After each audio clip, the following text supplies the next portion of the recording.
Hi, my name is Ilana, and this is my YouTube channel where I talk about LGBTQ+ activism and education. Last week was my first video, and I kinda dove right in, discussing Transgender Day of Remembrance, which, while to me that seems like an incredibly important thing to talk about, I realize that for beginners, it might not have made sense to dive in right there. So today is going to be a more educational episode, and we're going to talk about some basic language and ideas that you need to be comfortable with if you're going to be discussing LGBTQ activism. First off, the phrase LGBTQ, and you'll probably notice that I am not so consistent with this. I go back and forth between LGBTQ and LGBT, and I should really be adding a plus in there too, and some people don't like the acronym at all. Right, it's an acronym. LGBT, the original one, stood for lesbian, gay, bisexual, and transgender.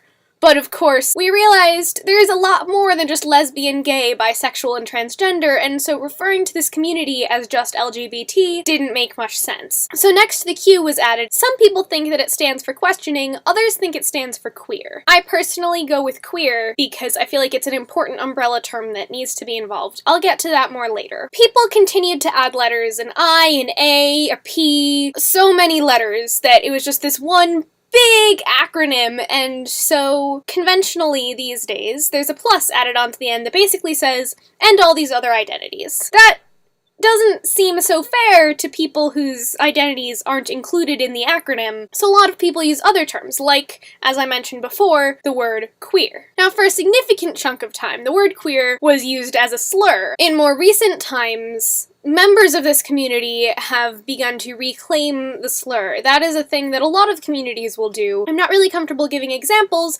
because to outsiders of communities it is still not okay to use reclaimed slurs. In this case, though, a lot of people use the reclaimed slur of queer to either signal that they don't want to specify or insert themselves into the community without having to really give themselves a really strict label. My sister Rose and I talked about this in more detail on my other channel. I'll include a link right here. Next. So, the word homosexual means attracted to someone who is of the same sex as yourself. Those are the lesbian people and the gay people. Then there's bisexual, which as it probably sounds like, means attracted to multiple genders. Bi means two, but people interpret this in different ways, either meaning bi as in two genders or same and different. Then there's pansexual, which is like bisexual, and some people switch back and forth between which label they find more comfortable. If you're looking for a difference between bisexual and pansexual, I'm not an expert, but I think pansexual means attraction regardless of gender. It's a slight difference, but it is there. Don't assign a label to someone, let them tell you what their label is. And then there's the A, which can stand for asexual. Asexuality is basically when you aren't attracted to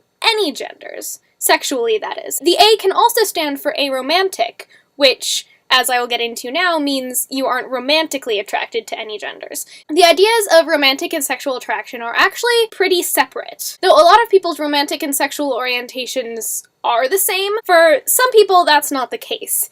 And that's where the ideas of differing romantic and sexual orientations are important. You could be aromantic and lesbian, which means you're a woman sexually attracted to other women, but you don't have any romantic attraction to anyone. Or you could be asexual and biromantic, which means you are attracted to two or more genders romantically, but you have no interest in having sex with anyone. Moving on to the T, transgender, which is moving on to a whole separate category of things, which is gender identity. The idea of gender identity is basically that the gender with which you identify is quite separate from the gender with which you are assigned. For some people, the two are aligned, but that doesn't mean that they are stuck together. So the idea of being transgender is that you identify with a gender other than the one you were assigned at birth. Many people treat the word transgender as an umbrella term. You have female to male, male to female, and those are just the two binary terms for transgender. There's also genderqueer, gender fluid,